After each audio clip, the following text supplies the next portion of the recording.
You're listening to the Perth Property Show, Australia's only weekly property podcast by West Australian experts for West Australian listeners. Catch your latest episode every Monday at 7 a.m. Good morning, everyone. Welcome to the Perth Property Show. My name's Trent Fleskens, your host. As always, this week we have another massive industry leader in the room today. It is Michael McGowan, not Mark McGowan, Michael McGowan, Executive Director of the HIA. We had Aaron Seiss, Assistant Director, in a few weeks ago to give us some more on-the-ground practical understandings of the medium density code, of where things are going in the market, and his experience over the last 15 years in the industry. But Michael's got some fantastic updates to give us in terms of where the world is in building, the HIA's position on the medium density code delays, as well as some updates as to what's going to change for us in the future on the NCC 2022 updates that have been deferred for a couple of years. There's so much to talk about. Michael, thanks for coming in.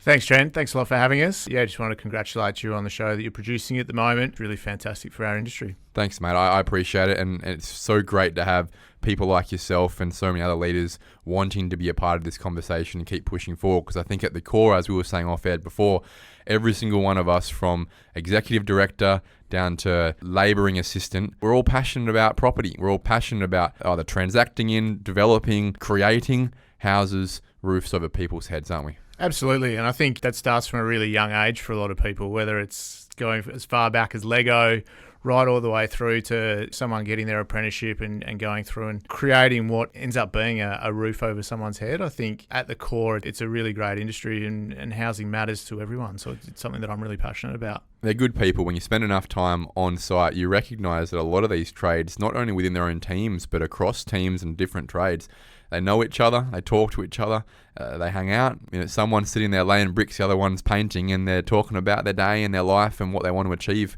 They're real people, and bloody hell, it's been a tough few years for most of these trades. Not to mention the builders, obviously their books, most of them in the red over the last few years, trying to keep their head above water. But trades, we will talk about this later. We've got to really take our hat off to these people who have absolutely, I would expect most of them, be burnt out at this point in time. As we were talking about earlier, I think there's a fair portion of the industry that's been doing it really hard for the last 3 years. It's been well documented, the challenges that are out there. But I think the pleasing thing is that they get each other through it. They show up every day. They know it's challenging. They know that there's going to be consumers who are maybe frustrated with what's happening out there at the moment. Everyone's kind of a little bit tense, a little bit stressed. But it's really important that they continue to do what they do, not only for state development, but also for, as you know, we've got a real housing shortage out there. So we need them to keep going and throw our arms around them at the same time. It's a huge conversation to have. Before that, I want to talk about Michael McGowan for a minute and lay a pathway for those people that look up to you and think, maybe I want to be the executive director of the HIA one day. It didn't start in the building industry for you, did it? Where did you start coming out of university? Yeah, I certainly didn't write it down when what I wanted to be to grow up was executive director of HIA. But it's a job you fall into, isn't it? It absolutely, yeah, it is. And I'll touch on probably at the end just a couple of the key things that have followed through my career. But I finished uni, I love sports, and I was destined, I thought, to be a phys ed teacher. Went through uni, did human movement for 3 years. Probably got to the end of that time, and my dad, who had been a teacher for 30 years at that point, tapped me on the shoulder and said, why don't you try a couple of other things before you do this last year of your dip ed? Thankfully, I guess I listened to him at that point. Bounced around a little bit without kind of knowing where I wanted to do. I went to London for 2 years to do the obligatory working holiday visa program, and when I got back, I landed in recruitment and HR and was lucky enough to have someone who kind of helped me get into that world. And then over the course of the next 10 to 12 years, worked at Bankwest and Rio Tinto, which were fantastic companies. It was helping people find jobs within both of those companies. Bankwest was going through a massive transition around customer experience.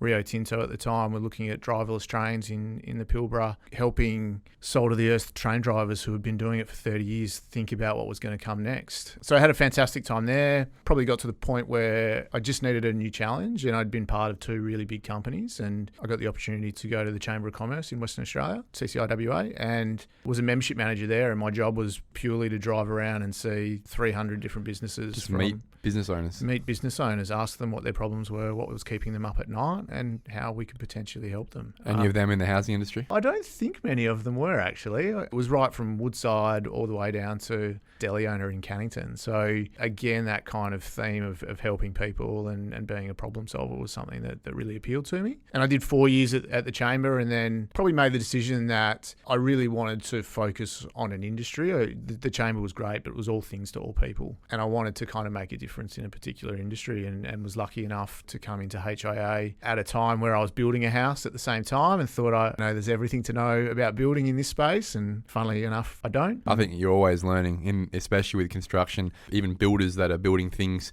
for me right now, they look at a set of architectural plans and go, I've never done this before. Yeah. And these are guys who got 40 years experience. Yeah, absolutely. And it's always changing, which is awesome. But yeah, over the last 2 or 3 years, worked really closely with Kath Hart, who was the previous executive director. And at the beginning of last year, when she moved on to go look after old houses at Rewa, got the chance to step up and was successful in getting the position in June last year. And it's been an immense learning curve. I'm really grateful to a lot of the people who are in our industry that have given me the time to help get that experience and understand it fully. And in a position now where there's still significant challenges for the industry, but really excited by it. Look, you stepped into the role after Kath, I guess at the back end of COVID. You were obviously there right next to her as a right-hand man. So I expect when things were getting really tough and QR codes were coming in. Do you remember what life was like as an advocate at that point in time, trying to give guidance to your industry and then feed that up and down from government in a time that was just uncharted waters for everyone? Yeah, it was 24/7. There were people within our membership and within our industry who were looking for guidance and trying to understand what was coming next. And we were literally building a bridge into the dark through kind of March, April. Display homes closed. There was obviously talk about the building bonuses and that kind of thing. And then that took off. And then we dealt with the challenges around, well, they wanted all these jobs to start within 6 months. And a lot of the builders were changing their methodology and their processes. There was a huge amount of information going around. And it was much like at the moment, everyone really cares about housing and has a theory on how to fix it. And it's about how you distill that information down, pass it through to people like the Premier at the time to kind of make the right decisions for the time. Well, it's multifaceted, right? There is not just one solution to fix this housing supply problem. There are so many problems and therefore so many solutions. There's probably more solutions than there are problems, more ways of people looking at things from different angles, different sides of the spectrum, as we've seen very recently with the medium density code, to solve these problems. But I think culturally, whether it's from developer to builder, developer to local government, state government, all these departments, I really think and hope there needs to be an improvement in the culture of working together like we were for a period there in COVID, for all of us to pull together to solve this problem. Yeah, I think that's really important. And I think that perhaps with fresh eyes, the opportunity that I have is to, and probably the benefit of not having a huge amount of building experience is to be able to facilitate some of that discussion and try and bring everyone together to work out what that is. 2019, we weren't building enough houses. We didn't have enough work. Now we don't have the people to do the work. Now we don't have the people to do the work. Well, let's talk about that, right? I remember writing an article in The West in July 2020, just after the grants had been announced. And the point of my article was to say that this is going to be an absolute sugar hit that is going to cause a diabetes in the industry. Not only do we not have the trades to do the work that this is going to create, we don't have the draftees, we don't have the contracts admin people. This is going to cause huge pain all the way through the industry. 3 years later, we're still seeing it, and we've got record number of builders who have gone bust across the country, and record number of tradies calling it quits, going up to the mines. The largest drop-off of apprentices come from the building industry. Obviously, there's a lot of financial, emotional, mental burnout here. The government has never and will never admit to this being too much of a sugar hit and said we just did the best we could at the time, which is a fact. But surely in hindsight, we look back and go, someone wasn't talking to someone or doing their numbers properly between the Liberal federal government and the Labor state government to announce both of these grants in the same week and not model whether this was too much in the first place. Hindsight is 20/20 is always, I guess, the saying as it goes. But I remember at the time these discussions were going on, particularly at a state-based level, and probably as far as a pipeline goes, we thought we had probably the shortest pipeline in the country as far as that low base that we were coming off. Jobs. You would have been advocating for some sort of assistance back then before COVID anyway, right? Absolutely, yeah. And I think if you go back to as far as 2017, we were kind of talking about some sort of sugar hit. You know what would have been the best? Social housing programs back in 2017 in the first place. One, when they were needed for the people that needed them, but two, the builders that actually needed the work in the first place. And we wouldn't now be in a position where John Kerry has to throw fuel to the fire, getting way less bang for his buck. Would you agree with that? Yeah, I think so. Yeah, I think how many and what that looked like back in those times was probably needed. And you could probably go back an extra 15 or 20 years and apply a very similar theory. So talking to some of our national colleagues who did have larger pipelines, they probably didn't think the national stimulus would come quite so soon either. So if you could have predicted, and clearly you did, the challenges that were going to be there, borders being closed for 2 years, railways going down, international wars, freight, shipping, all of those things, I think... Well, they've just compounded it, haven't they? That you would have probably had a different decision. But I think for the information that we had at the time, I stand by the fact that we needed to do something. Well, it's damned if you do, damned if you don't. But yeah, I look at it and think, surely going forward, a policy needs to be brought in from the Minister of Housing that in times where cyclically the building industry needs the work, that is topped up by social housing programs that not only get the best bang for your buck for the state to pay for this housing, but two, retains a pipeline of apprentices so they don't fall away in times just before we need them again. And then in times where the market gets hot again from just the general cyclical nature of the property market, not specifically the housing market, then we cool off the social housing because we already built enough for the years preceding that. Would that not make sense? Is it too simple to explain it that way? I don't think it's too simple. I think what we really need to do is understand every lever that we have to pull in regards to housing, and whether it's social housing, whether it's tinkering with the conditions around Key Start. What COVID has taught us is that there's general consensus now that 20,000 homes a year should be what we strive for. On average, long-term average. One, we don't have the capacity for that in terms of hands on deck.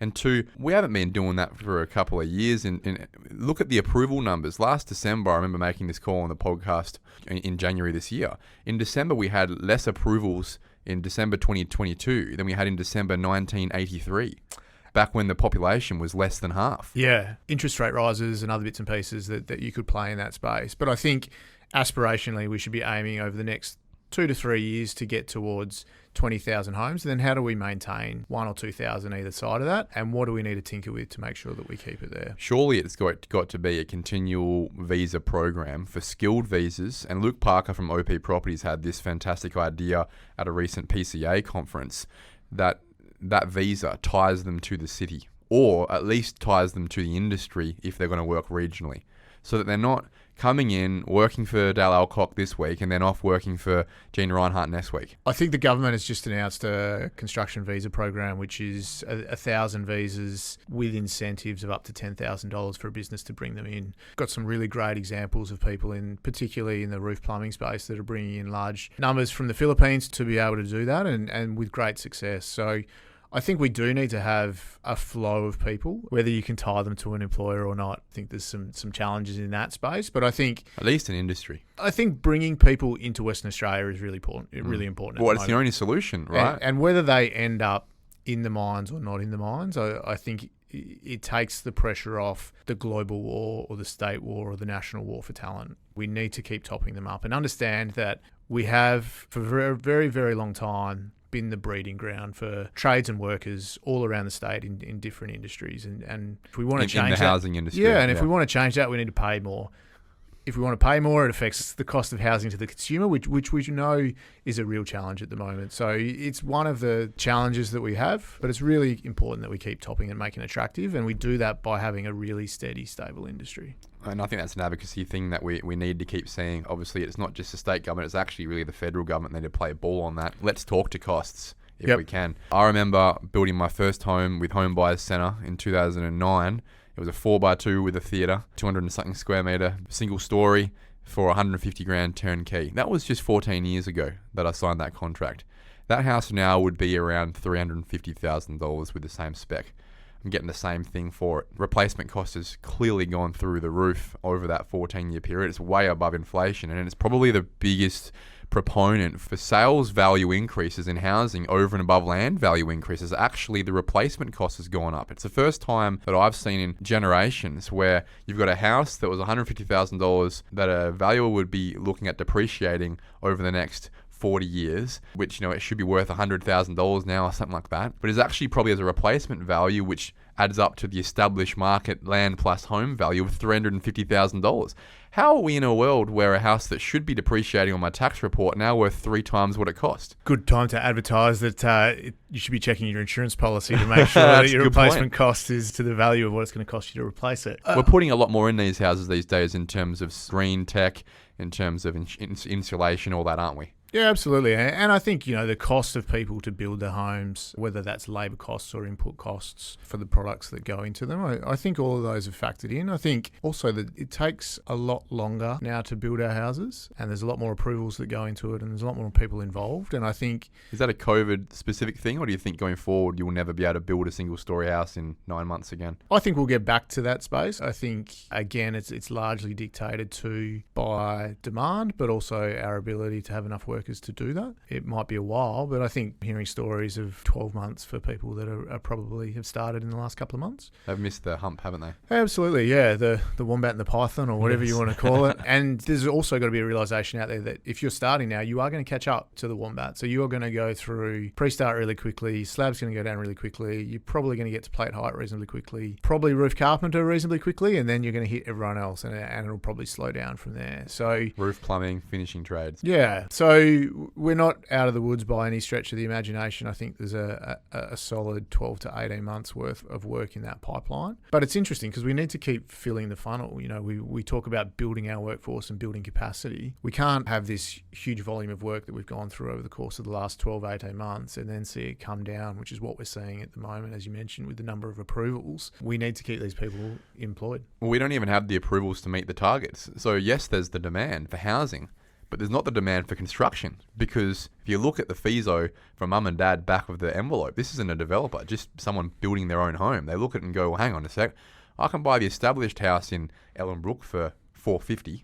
It's 5 years old, pretty good condition. Or I'm going to have to buy the land for $250 next door and then pay $350 to build the house. Why would I do that? That's $600,000. I might not even get the valuation to stack up. Have you seen that issue there? There's a real gap between, in a lot of suburbs still, the established market house that's only 5 to 10 years old and what it would cost to bring on exactly the same house next door now. Yeah, I've talked a lot over the last 18 months about the confidence that comes from interest rates, cost and time. And trust. There's no trust I think in the building industry at the moment. We might get to that later. Interest rates, I feel like, have got to a point where I don't think if there might be one or two more, but it's not going to see the volumes that we've seen over the last 12 months.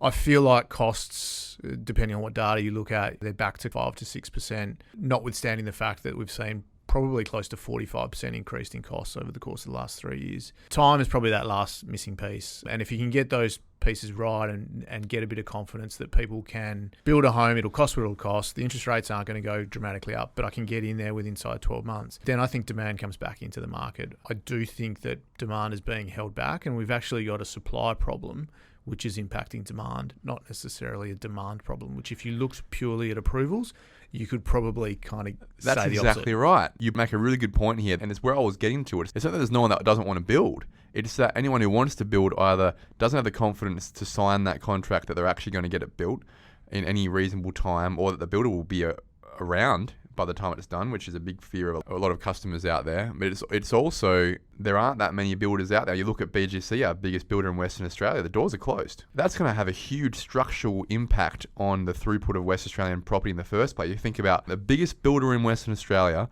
with the biggest public liability insurance limit, allowing them to build the most homes at the same time. That limits builders obviously in the first place. They're probably never going to be able to get that limit again. We don't have the builders with the PI, with the people, with the trades, with the skilled white-collared people to actually get us to 20,000 in the first place. Who's the company X coming out next week who's going to bring in 5,000 homes a year? Yeah, it's a really interesting point. And we touched on it earlier that builders are tired and they've been burned to some degree. Financially in ruin, a lot of them. And I don't think you will find a lot of them that are looking to grow over the next 2 they're to 3 consolidating, years. aren't They're they? consolidating. They're getting really good at what they're good at, and it's a huge concern. I think we're building to capacity at the moment as well. So I think we're hearing about builders that are watching sales really closely and not taking on ones that they don't think they can deliver. They're really Margins are high margins are high. to make up for what they've lost, but also because they're they really have to conscious. be. Yeah, and they're really conscious of the customer experience as well. I think they are aware that the industry has had some hits, has kicked some own goals, and they're really wanting to provide a really good customer service. And we know what social media platforms and people rely on those reviews to choose who they're going to go and do their building with. So it's something that they're really conscious of at the moment. I know this is a tough question to ask you because it wouldn't be an easy question to answer. Do you think there's a possibility that there are any other notable builders in Western Australia that are on the edge at the moment and might not be here next year? Is that a possibility still, or are we out of the woods? I don't think you can ever say we're out of the woods. There is still a portion of our industry that are working their way through the challenges that they've had over the course of the last 3 years. I don't think we'll see a Porter Davis type situation that happened to Victoria, but I think I'd be naive to say that we won't see any more builders either finish the work that they've got on at the moment and decide not to keep going, or fall into those situations where they just can't keep going and the consumers are affected. Well, it's been a sad story for 100 builders in Western Australia so far. A lot of them caught at the wrong place at the wrong time, seeing an opportunity. Some would call it greed. Some would call it simply just taking the work that was given to them and not having the ability to finish it. Well, we had a builder personally working across some of our projects, and the reality there was they got 15 developments to plate height, had chewed through most of the contract and recognised that QBE will pay the last $200,000 per house out. So we'll get as far as we can with the cash flow place and leave it to QBE to pick up the pieces if we don't make it. That's a precarious position that also affects the one insurer that insures this whole industry. Well, it's the state government ultimately that provide that underwrites that insurance. I think we've got to be really careful in this discussion as well, not to throw all builders in the same boat. There's definitely some builders that have taken that approach that you talked about, but I think it's really important that people understand that a builder can deal with increased costs if timeframes to construct are flowing. They can deal with long timeframes if there's no increases in build costs. To do both is incredibly difficult. Well, it's not been the reality for the last 3 years. No, it's one or the other. No. So and because we had to start everything within 6 months, everything's moving through at the same stage. So as you said, builders are trying to get everything, but then they get to plate height and they get stuck because we don't have enough roof carpenters. Get through all their roof carpenters, but then you've got to wait for roof plumbers to become available before you can get your next progress payment. So I do think that, and I'm going to quote Building and Energy, that the average is about 22 registered builders that go broke every year. We're 27 in the last financial year. But I would say because of the national news cycle, we tend to hear it every day. And there's probably been a couple of ones that have had their challenges that seem to be in the news in a regular cycle that kind of remind us every day what's going on. Well, especially the ones we see in the news are the ones that are probably more nefarious with their actions as well. And every industry has those bad eggs. I think it's prudent to now look forward, if we can, about solutions to this problem. The construction market is obviously the biggest medium for solving this problem, because that's how we're going to have more supply is more construction. We've spoken about obviously immigration helping the throughput of labour and supply. I think everyone needs to take a week off and go to Bali just to refresh and then come back. That'd probably help too, speaking to the tradies on the ground every day. But one of the big decisions that Minister Kerry made a couple of weeks ago was to shelve the medium density code. Now, you were speaking last week with the ABC on a panel. They're talking about housing supply. I was listening along to it. It seemed like there was quite an ideological bend to the audience, to be honest. But with regards to the medium density code, what was HIA's position? Because I personally didn't hear a lot about what the advocacy was from your end to Minister Kerry. I think we've been part of the discussion ever since this started in 2019. And I think as far as engagement goes, the department did a pretty good job at engaging lots of people and going through this process. At the start of that, I think we advocated really heavily that R30 and R40 shouldn't be part of the medium density code. I think that type of product has changed a lot over the last 25, 30 years, and a lot of our new developments are R30 and R40, and it's a much different type just single residential houses. Yeah, it's much different to kind of what we've seen in the Hammy Hills and the Balgas and those kinds of things of previous days. So a one-size-fits-all code to all the different types of topologies we had across WA was going to be a really tough thing to implement. And I think the department obviously made their decision in March this year. We obviously carried on that discussion with a few of the other peak bodies and a few of the builders in town. Continually knock on the door saying, guys, are you doing the numbers? Yeah, and I think the large piece was that the landscape has changed significantly from 2019 to now. And we can't be restricting the supply of affordable product to market. Simply because ideology will have it that it's a better design. I think there were some great aspects to the medium density code. There definitely were. But I think we needed to find a way to include, not just say this is the only way that we can build. It is, you've got a piece of land. If you can make it work with great yield, then absolutely go for it. But if you want to build a single house with 4 bedrooms on it, and because that's what you need for your family, you can do that too. And that's where I think it fell down, the medium density code. After reflect on this for 2-3 weeks now since it's been repealed, I think the big issue with the medium density code and why it was repealed is that it was a ideological code that came in to the exclusion of all other design options, and it placed itself as the superior design option and therefore should be the only option going forward, to the exclusion of all other ideology, all other price point, all other socio-demographic positions. And whether you're in a housing supply crisis or not, this just exacerbates the point that it very much was created to force the whole industry towards this idea about how good design sits and how it interfaces with the environment as well. And whilst most people don't have much of an issue with that concept, practically on the ground, when you are excluding a massive portion socio-demographically who could never afford that product in the first place in the suburbs where it would work, that's where I think really the straw broke the camel's back with the minister in really recognising the numbers there, that when you're going out to Nollamara and you're forced to do a townhouse that costs $850,000 on the market that no one will be able to afford, no one is going to build it.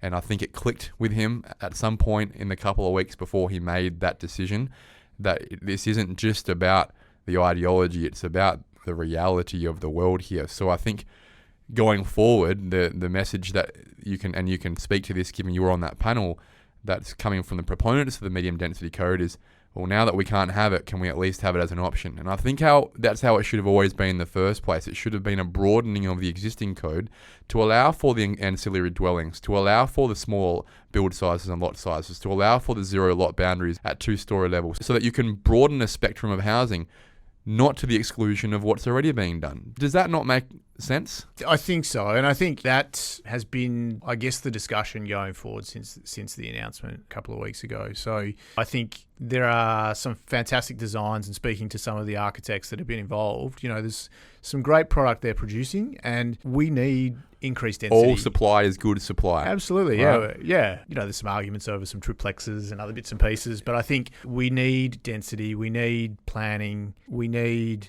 the ability to have greenfields development. We should be looking for ways to be inclusive of those rather than restricting the supply. And this is where I want to make sure that my views here are qualified, in that I'm very much an infill person. I think I've said this many times over 247 episodes that I'm not a big fan of urban expansion whatsoever.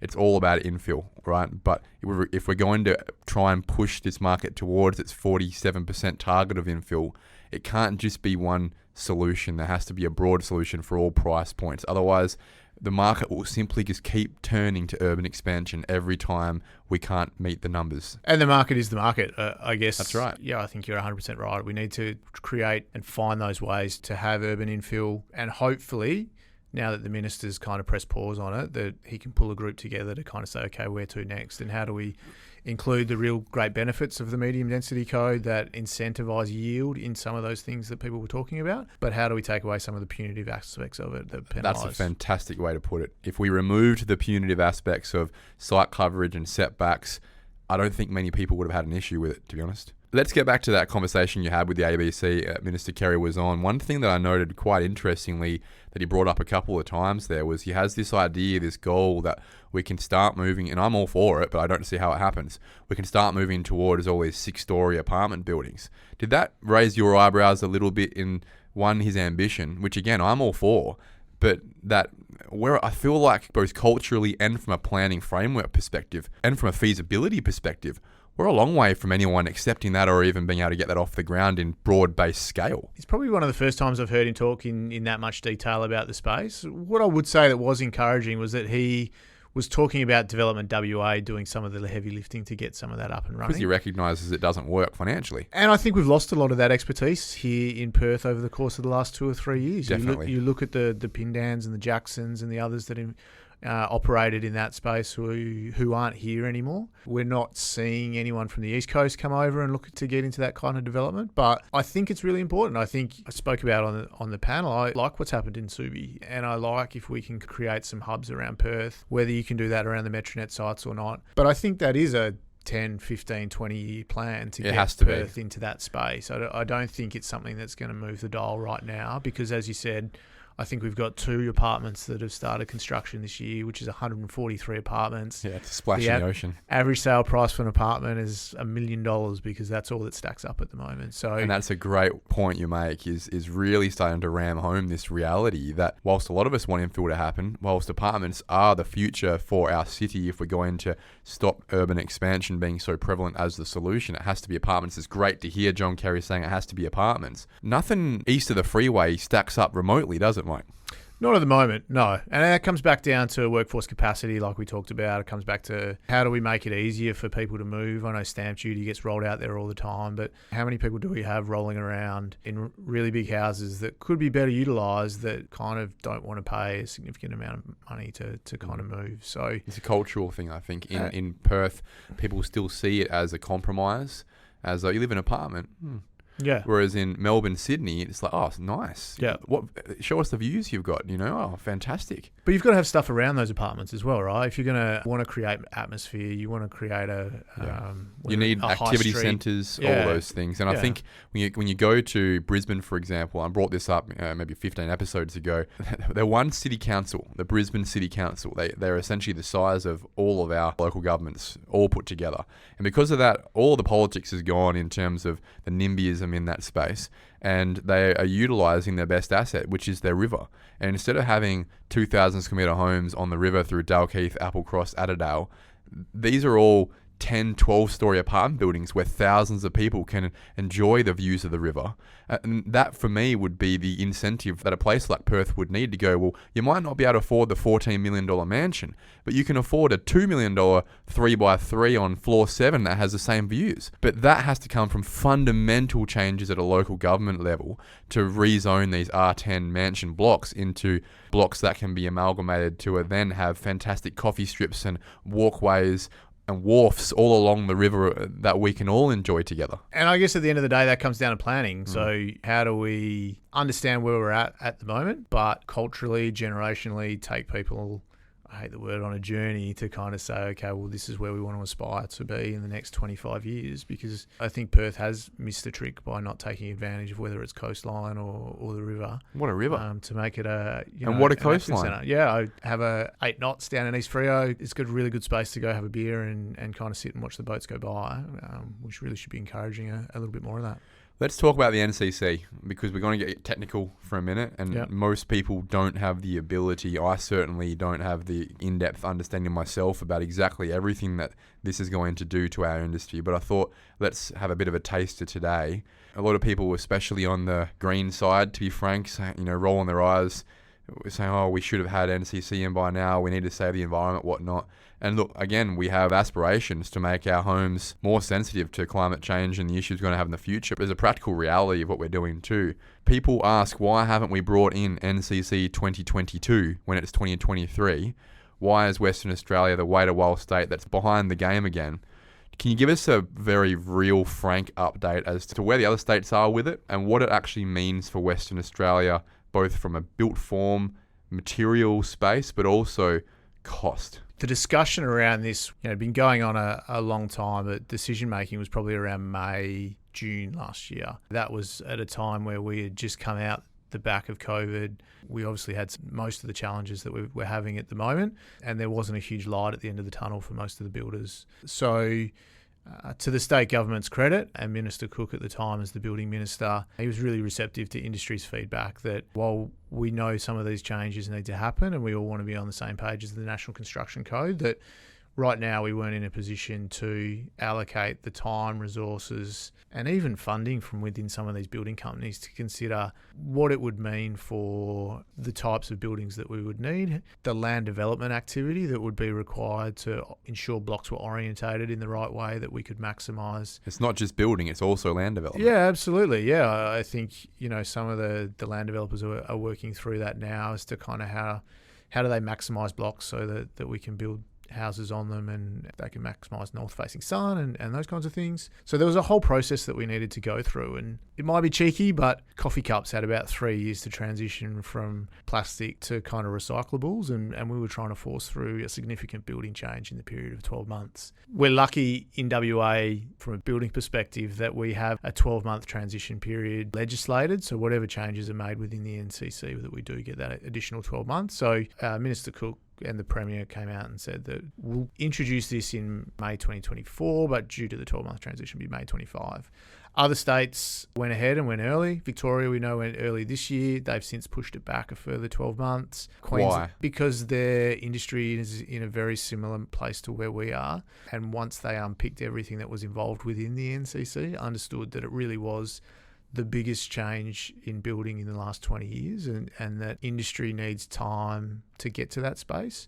And there's probably an affordability angle to it as well, and understanding that, there is some additional cost. Well, we started this conversation talking about my first home. Absolutely, yeah. And that now is when the nation needs a critical supply of housing, that if we can delay some of that cost coming in, then we should be doing that at this point in time. So what are the headlines? What are the top things that would have changed for mum and dad West Australians in terms of what they could do with their construction preferences? Probably the biggest change is going from 6-star to 7-star from a housing perspective. And what does that mean? It means that you're going to need to look at the way that your house is orientated. You're going to look at where your windows are orientated and how big they are.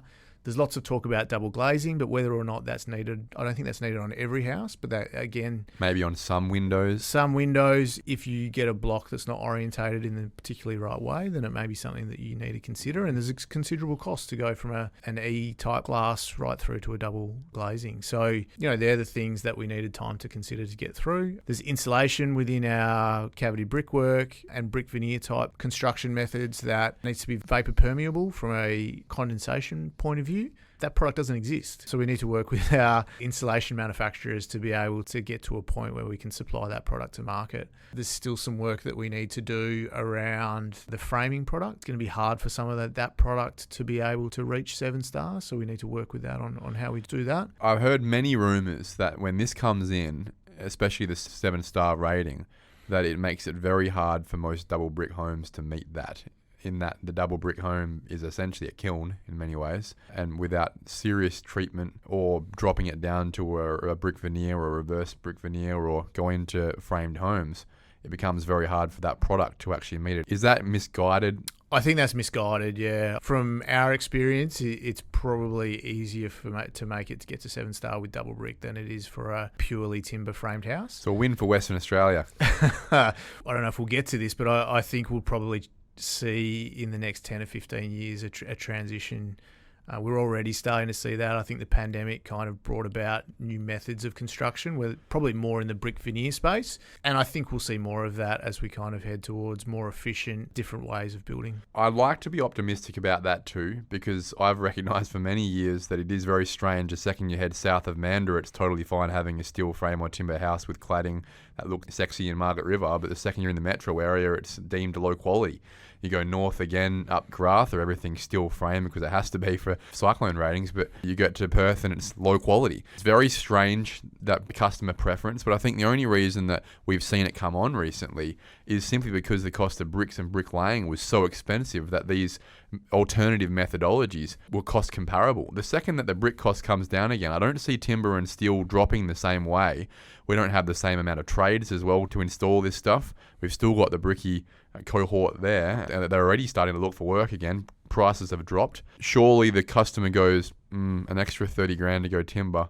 I think I'll stick to what I'm used to, double brick, thanks. Is that not what's going to happen, Mike? I'd like to think that we've had a shift. I agree. I think we've seen in the past when it fluctuates that ultimately comes down to consumer preference and choice. And if you go around to many of the display homes around there at the moment. There's still people knocking on the walls to kind of see what it's made out of. I think people are more open to framed construction, and I think as they grow in market share, then some of the challenges around cost also change. I think we'll see a greater prevalence of it in the market in the next 10 to 15 years. I think we're all optimistic about that, but my pessimistic side thinks it will still be well below 10% or whatever the number is, simply because, to be frank, most consumers, I think, especially at the first home buyer end, aren't really that savvy in that space, and they'll be offered whatever's the cheapest option, and most of the project builders will offer the cheapest option, which at scale is probably still going to be double brick with bricklayers and a bit of render on the outside and maybe some cladding if there's some money there for it. I don't know any project builders other than maybe Summit who are going around preferencing alternative building methods to double brick, and even then it's probably still an alternative for Summit. Well, let's have a beer in 10 years and we will see what happens. It will be interesting to look back on episode 2000, what that conversation looks like. I think the last part of the puzzle here, going forward long term, we've referenced this in immigration, but clearly is a dwindling base of apprentices in the building industry. Stats have shown that the largest drop-off rates across all apprentices in Western Australia is the building industry. Why, firstly, and then secondly, what are we doing, what can we do, what should be done more to start building this trade base up again, obviously, so that we don't end up in that position where we're in 2017, 2018, 2019, no work to give to apprentices, and then stuffed a year later. Through that COVID time, a lot of the investment went to projects where skilled labour was required. So I think for people listening to the podcast who have children who are coming up through the system, I think it's really heartening to know that when the state gets in trouble or the state looks to grow, that it looks to its skilled workforce to be able to help to make that happen.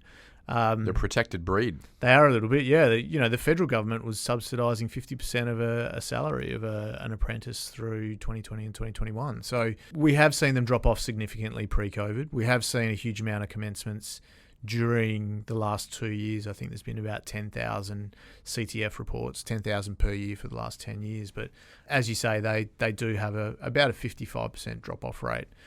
One of the things I'm really proud of, despite that drop-off rate, is that everyone gets the opportunity to come and try. You don't have to do a university degree to come and see if you want to work in our industry. There are going to be people that try it and it's not for them. It can be hot, it can be hard, it can not really be what for them. It's tough work. It's tough work, yeah. Being on a roof all day or in a roof all day or laying bricks all day, let's cut the crap. And being a tradie in the housing industry is not for the faint-hearted. It isn't. And there's so many other career choices out there at the moment. I think it's something that over the next couple of years, we'll see a lot of those apprentices that have started in the last 2 years come out and become skilled and qualified tradesmen, and they will help us get to that point of building 20,000 homes. But we need to get back to valuing those trades and valuing... Well, is the industry not valuing them already? I mean, most of them have had, if not 50%, 100% pay rises in the last 3 years. Is that not enough of an incentive for a lot of these young people going, which job will I do next year? I think it starts earlier than that. I think it starts, for people who, I'm 42, I've got 2 young kids. It's about telling them that they can go and do whatever they want to do. They can encourage, if they are creative, to go out and try and be a tradesperson. And, I was with someone who'd been in the industry for 30 years and he still drives around pointing out all the houses that he's built and all the limestone foundations that he's rolled out in Gosnells and Thornley. And it's something that you can be really proud of. So it's something that I think I'm really passionate about, and we've got a fantastic CTF at the moment that is helping spread the word, but they are really valued members of our community, and we need to continue to find ways to make it attractive to come and work in the industry. So I'm a young person, or I have a young son or daughter who might be looking into the industry. What's my first port of call? Is there a website? Is there a company? Where am I going if I want to give a trade a crack tomorrow? I would go to the CTF website, and they have some fantastic online material there that you can kind of scroll through to kind of see what the different options that are out there. You can reach out to any of the job network providers. You can reach out to HIA. We've got a number of members who are looking for people who are keen to be an apprentice at the moment and get working. So I think reaching out to the industry associations, reaching out to GTOs, Go and drive around a building site. There's probably a tradie somewhere that's looking That's for true. someone. Yeah. I think you can go past every corner in most of the land estates at the moment, and they'll give you a shovel. That's for sure. Absolutely. And that's the point. Go out and try it. May not necessarily be for you, but you'll understand what home building means to people, and then maybe you'll find your right opportunity as a result of that. Michael McGowan, Executive Director of the HIA. It's been a fantastic 45-minute chat, mate. Really appreciate some of the real honesty you provided today, your story as well, and look forward to chatting with you in the future about, hopefully, some of the progress we've made in biting into that supply deficit. No worries. Thanks, Trent. Loved being here. Thank you for listening to another episode of the Perth Property Show. If you've only just joined the conversation, you can catch up by heading over to our website, perthpropertyshow.com.au, subscribing to the podcast, or joining our Facebook page. Don't forget to tune in next Monday at 7 a.m. for more expert insights, local analysis, and suburb spotlights. Happy hunting!